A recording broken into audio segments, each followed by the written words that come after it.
அண்மை செய்தியை பார்த்துக் கொண்டிருக்கிறோம். சட்டப்பேரவையில் மானிய கோரிக்கை மீதான விவாதத்தின் போது பாஜக எம்எல்ஏ வானதி ஸ்ரீனிவாசனுக்கு ஆதரவாக அதிமுக எம்எல்ஏக்கள் முழக்கங்களை எழுப்பி வருகிறார்கள்.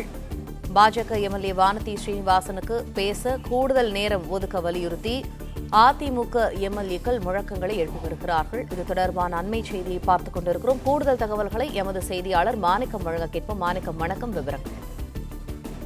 சட்டப்பேரவையில் இன்றைய தினம் காவல்துறை மீதான மானிய கோரிக்கை விவாதம் நடைபெற்றிருக்கிறது. இந்த விவாதத்தின் போது பாஜக உறுப்பினர் வானதி சீனிவாசன் தனது கருத்துக்களை பதிவு செய்து வந்தார். அப்போது அவர் பேசும்பொழுது அதற்கு பதில் அளித்து அமைச்சர்கள் தரப்புல விளக்கங்கள் அளிக்கப்பட்டது. முதலமைச்சர் கூட விளக்கம் அளித்திருந்தார். இந்த சூழல சட்டப்பேரவையில மானிய கோரிக்கையில் அவர் கொடுக்கப்பட்ட இந்த நேரமானது முடிவடைந்ததை அடுத்து அவருக்கு பேசுவதற்கு நேரம் கூடுதலாக வழங்கப்படவில்லை.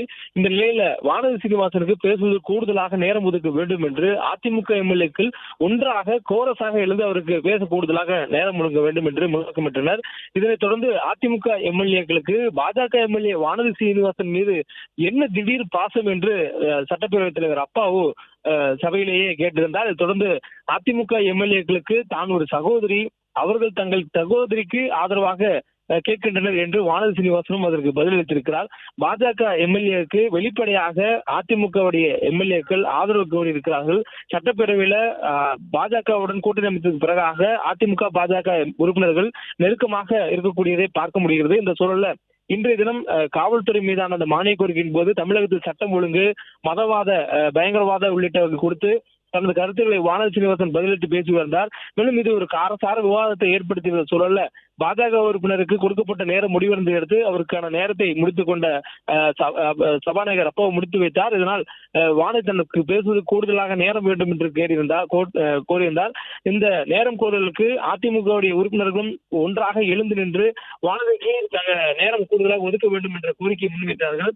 அப்படி கோரஸாக எழுந்து நின்று முழக்கமிட்டால் அத்தனை நபர்களையும் வெளியேற்றி விடுவேன் என்று அதிமுக எம்எல்ஏக்களை பார்த்து சபாநாயகர் அவர்கள் இந்த வார்த்தையை கூறியிருக்கிறார். அதைத் தொடர்ந்து அதிமுக எம்எல்ஏக்களுக்கு பாஜக எம்எல்ஏ வானதி சீனிவாசன் மீது என்ன திடீர் பாசம் எனவும் அப்பா ஒரு கேள்வி அதிமுக எம்எல்ஏக்கள் முன்வைத்திருக்கிறார். மேலும் இதற்கு பதிலளித்த வானதி சீனிவாசன் தங்கள் சகோதரிக்கு அவர்கள் பேசக்கூடாதா என்ற ஒரு கேள்வியும் முன்வைத்திருக்கிறார். மானிய கோரிக்கை மீது எம்எல்ஏக்களுக்கு வழக்கமாக வழங்கக்கூடிய நேரம் என்பது 10 நிமிடங்கள் தான். ஆனால் வானதி சீனிவாசன் அவர்களுக்கு 14 நிமிடங்கள் பேச அனுமதி அளிக்கப்பட்டதாக சபாநாயகர் விளக்கம் அளித்திருக்கிறார். மேலும் சபாநாயகர் பேசுவதை கேட்காமல் வானதிக்கு பேச கூடுதல் நேரம் ஒதுக்குமாறு அதிமுக எம்எல்ஏக்கள் கூட்டாக முழக்கமிட்டிருந்த சூழல்ல கூட்டாக முழக்கமிட்டால் அதிமுகவினரை நடவடிக்கை எடுக்க நேரிடும் எனவும் சபாநாயகர் எச்சரித்திருக்கிறார். அதாவது கோரஸாக அவர்கள் வானதி சீனிவாசனுக்கு நேரம் கொடுக்க வேண்டும் என்று கேட்டிருந்தனர்.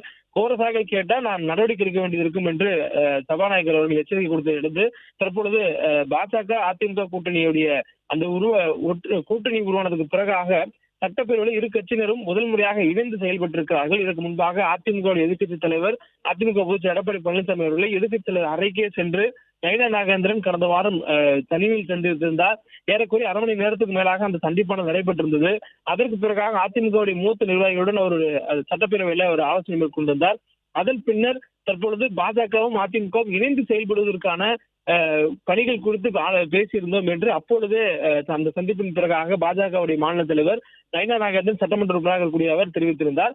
இந்த சூழலில் தற்பொழுது கடந்த வாரம் இந்த பேச்சுவார்த்தைக்கு பிறகாக முதல் முறையாக அதிமுகவும் பாஜகவும் ஒன்றாக இணைந்து சட்டப்பேரவையில கருத்துக்களை பதிவு செய்வதும் ஒன்றாக செயல்படுவதும் என்ற அந்த செயல் வெளிப்படுத்துதலை தற்பொழுது சட்டப்பேரவை தொடங்கியிருக்கிறதை நம்மால் பார்க்க முடிகிறது.